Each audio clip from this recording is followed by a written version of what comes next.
Part 27. Who in the world really cares about me? Xuan Huaifeng watched Lin Qijun go out to answer the phone, staying alone in the room, neither sitting nor standing. It seems that all the internal organs are soaked in oil, salt, sauce and vinegar, and an unbearable smell hits the tip of the nose. Some of the things he said at the meeting today were within his expectations, but more were unexpected. After Qijun left, he could let himself take a breath. But even if he was panting, he was still stunned in a dream. I vaguely thought, and Qijun, that is really over. Even if Qijun said gentle words to comfort himself, he didn't feel any sweetness. Xuan Huaifeng was a little scared unconsciously, but he couldn't say what he was scared of.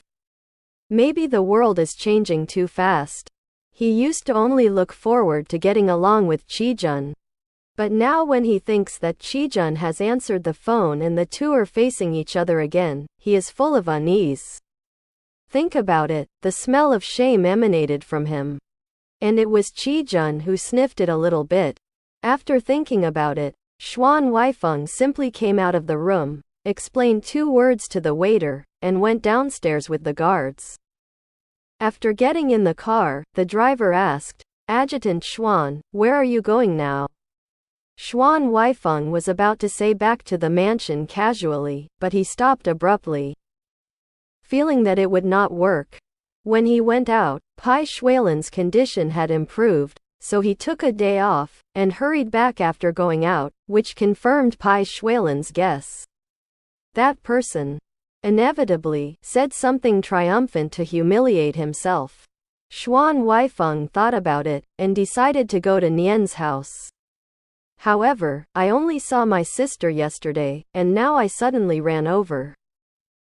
I don't know if my sister will see anything. If he is caught by my sister and interrogated carefully, it will be even worse. Besides, he really didn't like what my sister said yesterday. Lin's house. Let alone that, if he was killed, he wouldn't go. Xuan Huaifeng thought about it for a long time, but there was nowhere to go. He sighed that his social circle was narrow. And he paced his feet in the carriage lightly. "You're not going anywhere, just drive around." The driver responded, stepped on the accelerator, and drove down the street. Xuan Huaifeng sat in the back seat, staring dully at the scenery and pedestrians outside the car window. Wandered aimlessly for a quarter of an hour. Squeak! The wheels screeched violently and came to a sudden stop. Xuan Huaifeng was sitting in the car, his whole body fell forward, and his head almost hit the back of the front seat. The driver rolled down the car window, stuck his head out, and scolded loudly, "Damn it! Do you walk like this?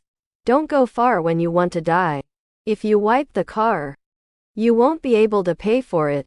A guard was sitting in the front seat of the car, also almost hit by the sudden braking, jumped out of the car cursing, rolled up his sleeves and went forward. Immediately, the girl's cry was heard. Xuan Huaifeng hurriedly rolled down the window and asked, "What's the matter?" "Don't bully people." Another guard standing in front of the car door bent down and said lightly to Xuan Huaifeng inside, "Adjutant Xuan, it's all right, but I will teach them a lesson." Those 2 words that don't have long eyes.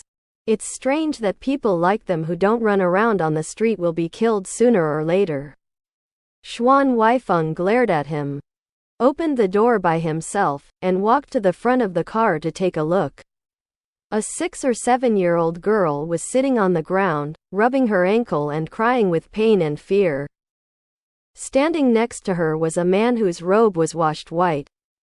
He was obviously also frightened, but he barely blocked the body of the past guard. In front of him, his mouth was full, "Boss, boss." The children in the countryside have never seen the world, and they are frightened when they see the car coming. "You raise your hand, raise your hand." He put his palms together, bowed his back and kept making apologies to the guard. Xuan Huaifeng looked at the man's back, and seemed a little familiar. He took a few steps to take a closer look. And it turned out to be Xie Chaifu, a former colleague. He was taken aback. Mr. Xie, why are you? Mr. Xuan? Xie Chaifu was very surprised when he saw him again. As if he suddenly saw the appearance of the Bodhisattva for savior, and he couldn't believe it for a while. Xuan Huaifeng hurried over, repelled the guards, and then bent over to help the girl on the ground up, facing Xie Chaifu and said, ashamed, these people are very rude. Does the ankle hurt? Is it hurt? Is this a girl? Xie Chaifu looked down at the child's ankle, and said with some peace of mind, it's fine. He dragged the little girl's hand and said, this is my daughter. 7 years old this year, her name is Wronger. She is living with me now. Xuan Huaifeng looked at the little girl. She probably had just cried. Her eyes were watery. There were 2 teardrops hanging on her cheeks. Her shoulders were thin. Her face was blue-yellow with insufficient nutrition, and her clothes were very simple look. Feeling pitiful, she has a half-length braid and a white flower with a cloth on her head. When he saw a white flower, his heart sank slightly. Mrs. Sister-in-law. Xie Chaifu's eyes suddenly turned red, and he said, I finally asked some fellow villagers to borrow some money. And I originally planned to send her to the city to see a doctor. I thought, the family is reunited, so at least she feels more comfortable. Unexpectedly, after only 1 day, she can't hold it anymore. It's very happy to let go, only pity for this miserable little thing. Xie Wronger heard her father mention her dead mother, called Mom, and also whimpered and rubbed her eyes and cried. Xie Chaifu choked up and caressed her little head gently, coaxing, don't cry, my child. Won't she feel bad in the sky when you cry like this? Xuan Huaifeng is the one whose parents have died. In this situation, it was as if the internal organs had been cut several times. For a while, he couldn't say anything to persuade, and he was sad next to him.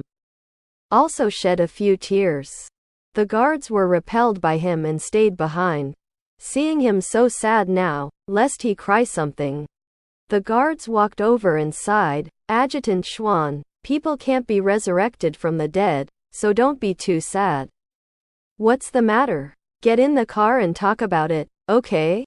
Cars can't just stop on the road all the time. Xuan Huaifeng looked around, and sure enough, some people had gathered to watch the fun, so he said, Mr. Xie, you still live. Are you in the Tongren Guild Hall? Why don't you just get in the car with me? I'll take you back.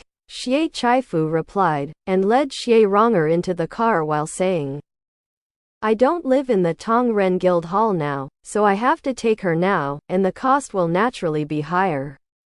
I added a lot, so I had to save money and rent a cheaper house. Xuan Huaifeng asked the driver to drive, put his hand in his pocket, took out $200, and said shyly, I only have these with me now. I'll send you some in a few days when I'm free.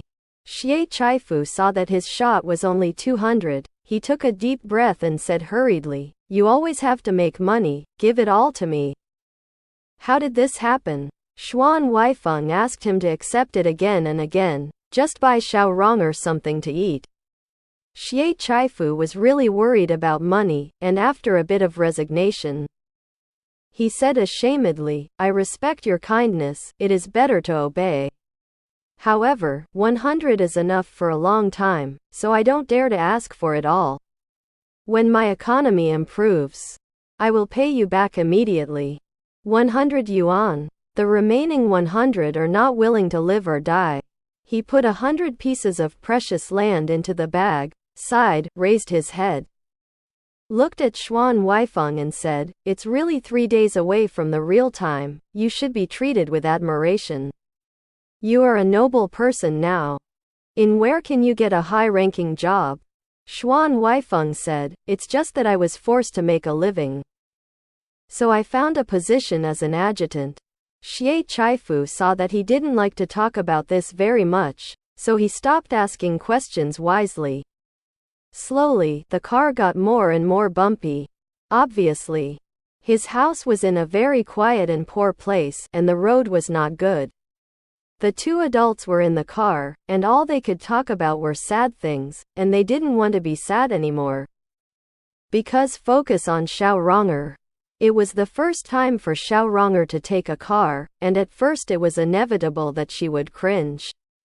After sitting for a while, she became lively and curious. She sat by the window and stared at the pedestrians on the street who were walking backwards. She asked her father, "Why are people walking backwards? They smile." After sending Xie Chaifu's father and daughter to the place, Xuan Huaifeng looked around the dilapidated and outdated small house, chatted with Xie Chaifu for a few more words, and then got up and said goodbye. In the car, the driver asked where to go. Xuan Huaifeng said, "Look for a place with lake water. I want to be alone." The driver drove the car into Longhu Park and parked on the edge of Longhu Lake. Xuan Huaifeng got out of the car, found a cool stone on the grass by Longhu Lake and sat down, and told the guards to wait under a tree a little further away, watching the ripples in the lake and thinking about his thoughts. Thinking of how Xie Chaifu caressed Ranger. He was a little jealous, and felt that the most painful thing in the world was the death of his parents. Only parents can best care for their children with all their heart and soul. Now, he is not one left. Even if there is a sister, there will inevitably be a brother-in-law, and soon there will be children. Today, Qijun is unreliable, and who in the world really cares about me? A flash of light flashed in his mind, passing Bai Xuelan's handsome and evil face, unknowingly biting his teeth secretly. Is such a domineering, rude and unpredictable person more reliable than a gentle and considerate person like Qijun? Xuan Huaifeng grieved the death of his parents and the death of his first love. Taking advantage of no one in front of him, he shed a burst of tears. After being sad for a long time, I suddenly remembered Bai Xuelan's illness, and looking at the sky, it was time to go back. He wiped the tears off his face, stood up slowly, walked back to the car, and said to the driver, "Go back to the mansion." The car drove back to the white mansion. Xuan Huaifeng got out of the car and entered the gate, concerned about Bai Xuelan's illness, and walked straight to Bai Xuelan's room. When I got outside, I was about to raise my hand to open the door when I suddenly heard a sweet and crisp voice from inside the room, singing, "This haggard is not caring for the moon and sleep, but cherishing the flowers and heading towards the courtyard. A glimmer, woo, woo, really shy." After singing, the woman asked inside, "Mr. Pai, how well can I sing, seeking dreams?" As soon as she spoke, Xuan Huaifeng felt a little familiar. After thinking about it, I remembered that this was the voice of Yu Luha, the famous actor I saw last time. Bai Xuelan's laughter also came. Very good, very good. Yu Luha acted coquettishly and said, "Are you lying again? You suddenly called and said that you were in a bad mood and felt bored, so you need to listen. When people sing opera, they make them rush over in a hurry. But when they come, your eyelids are drooping while you listen, and it looks like you are about to go to sleep. It was a waste of people's hard work to push a lot of appointments. And I came to accompany you to relieve your boredom. Yes, I'm sorry for delaying you." Yu Luha didn't dare to really make him angry. She quickly smiled. "Look at you, what are you talking about? Didn't you say you like the peony pavilion? Looking for dreams, which I recently practiced, is a few times harder than secret proposal to sing. However, if you don't appreciate it, I can't do anything about it. Otherwise, since you like secret proposal, I will all sing it to you later, okay?" Bai Xuelan said, "Okay, then you can sing it to me." Yu Luha said, "Wait a minute. I'll sing it to you. Now, listen to it first. I'll whisper a few words." At this moment, two attendants happened to pass by the corridor. Xuan Huaifeng felt that if he stood in front of the door again, maybe others thought he was doing something peeping and eavesdropping, and he couldn't tell if he had a mouth. He simply knocked on the door twice, squeaked, pushed the door open, and asked Bai Xuelan to go in and report, "Chief, I'm back." His eyes swept into the room.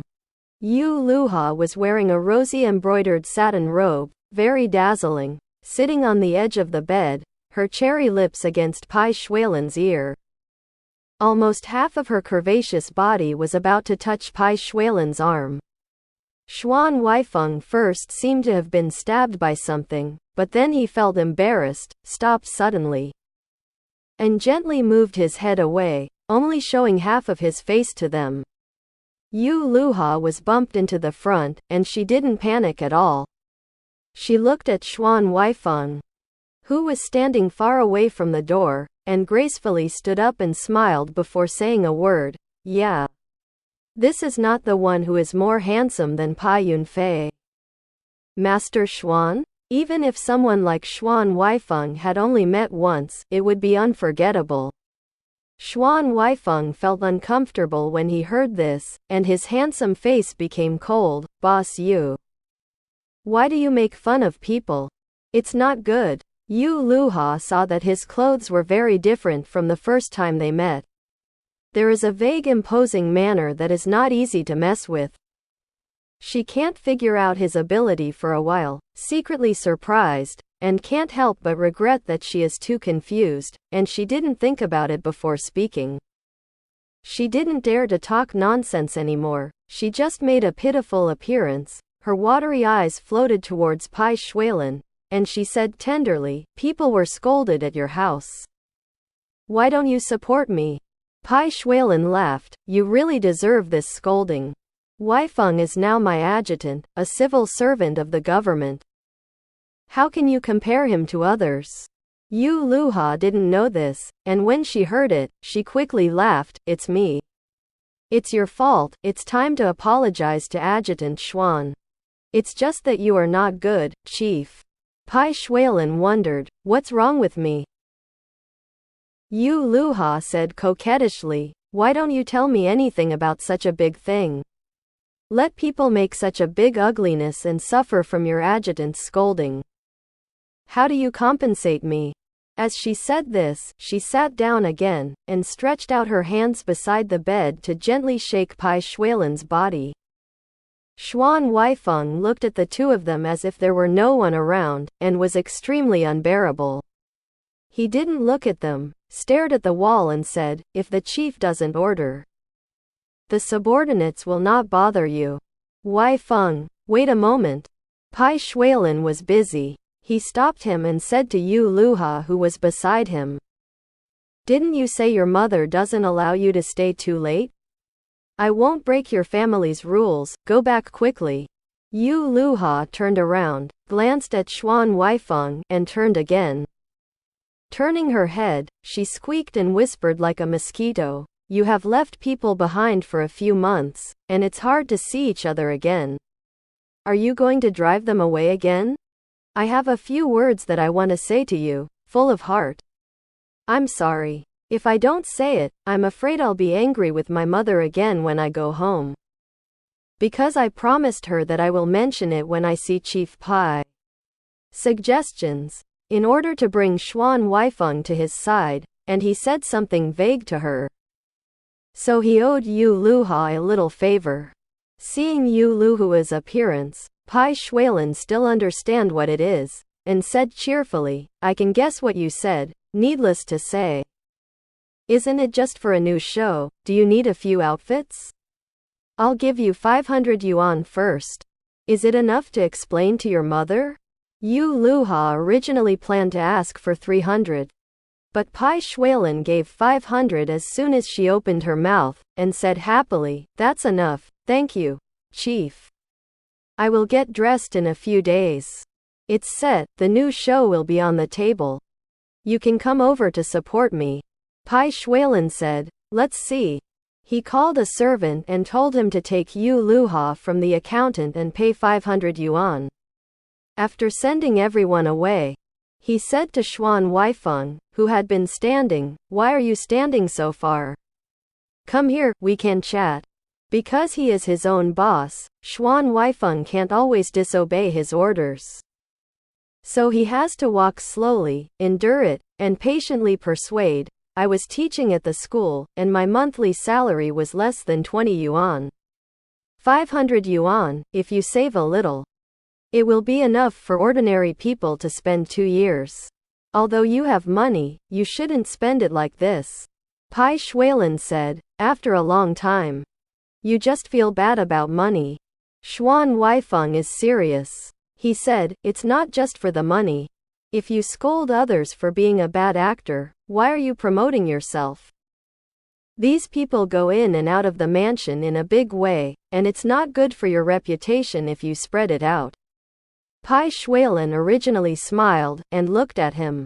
As he approached little by little, his face suddenly changed. He stretched out his hand and pulled him to the side of the bed and sat down, stretched his neck and leaned in front of Xuan Huaifeng's face, and asked, "What's wrong with your eyes?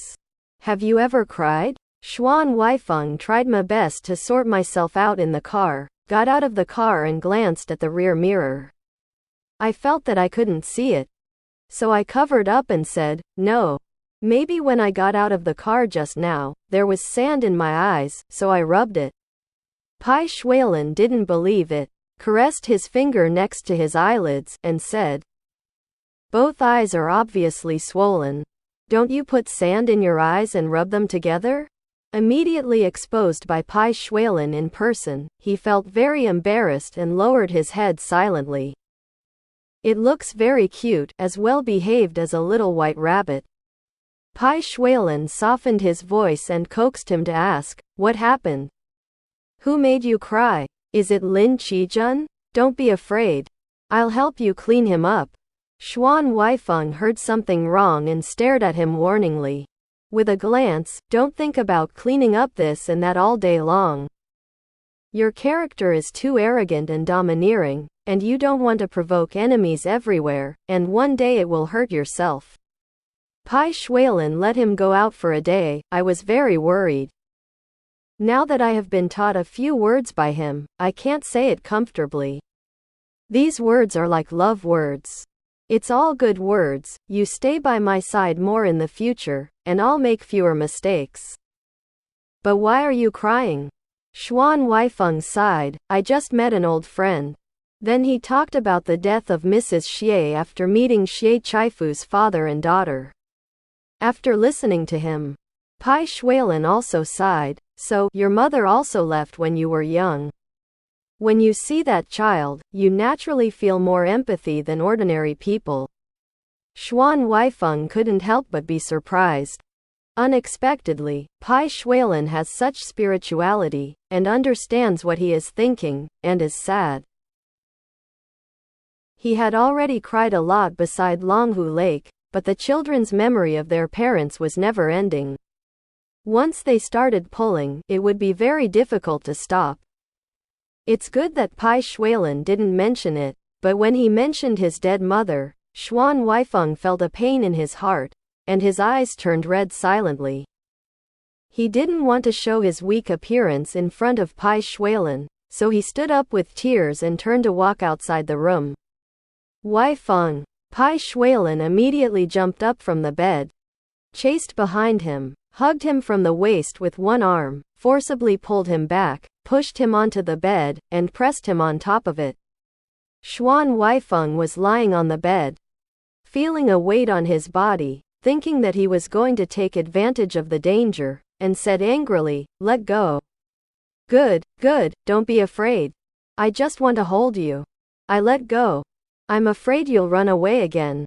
Although Bai Xuelan was hanging on one arm, his body was still very strong, using both feet and one hand. He tightly wrapped Xuan Huaifeng with the weight of his body, covering him blindly. He kissed his face and coaxed him gently, "Cry if you want to, don't run. I'll accompany you." As soon as he made his attitude clear, without any physical demands, all Xuan Huaifeng's nervousness and anger disappeared immediately. People were startled, and the tears could no longer be stopped, and they flowed down. He was just ashamed to speak out, bit his lower lip, and wept silently. Seeing that he didn't struggle, Bai Xuelan stopped pressing him, turned over to the sheet, put his arms around his shoulders, and put his body next to his body, face to face, and muttered, "From now on, you are not allowed to carry me behind your back. Cry. As long as I think of you shedding tears where I can't see, I can't stand it." Xuan Huaifeng's tears flowed slowly down his face along the ups and downs of his cheeks. Soggy. Hot. Bai Xuelan's heart was silently damp and warm. I can't wait to do something to separate the sadness of this person in my arms. He endured it for a while, and felt that Xuan Huaifeng slowly stopped his voice, face to face, turned into lip to lip. Xuan Huaifeng seemed to be still immersed in sadness and didn't pay much attention to it. Bai Xuelan's tongue was quietly prying the two sweet lips, looking for a deeper honey juice like an elf looking forward to love. Xuan Huaifeng suddenly came to his senses, his body trembled slightly. But he was surprisingly not angry and scolded him, only said, "Don't make trouble. I feel sick in my stomach, let the kitchen get something to eat." Bai Xuelan had to turn his head. He stepped back, frowned and asked, "Why is your stomach uncomfortable? What did you eat at the Huasha Hotel?" Seeing Xuan Huaifeng's innocent expression, he immediately understood. "Isn't it because you didn't eat at the Huasha Hotel?" Bai Xuelan was distressed and angry, sat up on the bed and stared at him. "I didn't give you money, why can't you even afford to eat? The servant said that you didn't eat when you woke up in the morning, so you have been hungry all day long? Ring the bell, shake it violently." The servant heard it outside, and trotted in and asked, "What is the chief's order? Is there any porridge in the kitchen? I also need a plate or two of side dishes." They told them that Adjutant Xuan was so hungry that his stomach hurt. "So don't eat any greasy food. Hurry up, bring it here."